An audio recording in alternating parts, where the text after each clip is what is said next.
The story begins in Mobile, Alabama, a place you've probably never heard of and have definitely never been to. But despite it being relatively unknown, it's actually a very historical city that should be taught in schools. And for that reason, we start off with some much needed and very important history.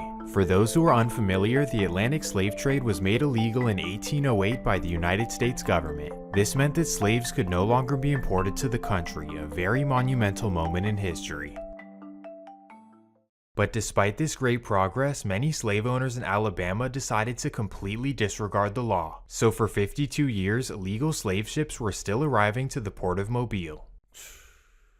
Thankfully though, in 1860, the United States government finally decided to crack down. They successfully captured the very last slave ship to ever approach US soil. And after seizing it, they took the 110 captives and dropped them off in North Mobile. They were essentially given a plot of land called Africatown, and they were told to figure it out. This is what makes it so unique and interesting. Over the next 100 years, they basically created their own community and even spoke their own language at home. And with very little outside interaction, they built their own homes, schools, restaurants, and many businesses. Yes, it was a very poor community, but the important part is that they owned and built everything they had. And if you know anything about economics, you know that ownership is the only way to a successful community. I say that to say that the potential was there, but sadly it wouldn't be there for long.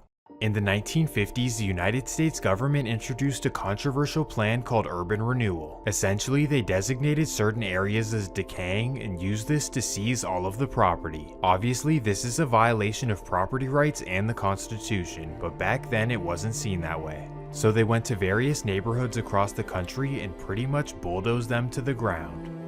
Whether it was the Filmore in San Francisco, the 7th Ward in New Orleans, or Mobile, Alabama, they pretty much went to a bunch of neighborhoods and destroyed them.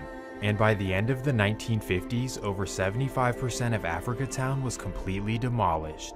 The community sadly had to watch everything they built be torn to the ground.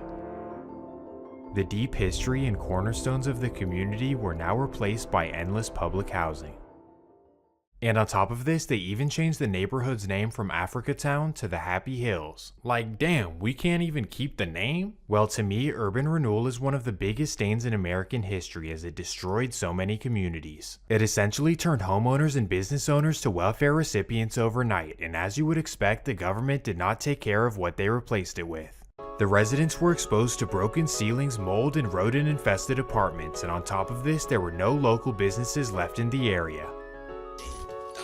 So as you would expect, this led to some bad consequences, and Happy Hills became an extremely rough and dangerous area. Unlike LA, where the hoods have 2-story homes, manicured lawns, and palm trees, this right here is the real trenches. And in this environment, there's no squabbling enemies or catching DPs, it's straight cutthroat at all times. The smallest disagreements can go straight to lethal consequences, and there's no such thing as a fair fight. It's truly a sad circumstance, but it's been the way of life in Happy Hills for quite some time. Trust me when I say that this environment is no joke, and that takes us to the early 1990s.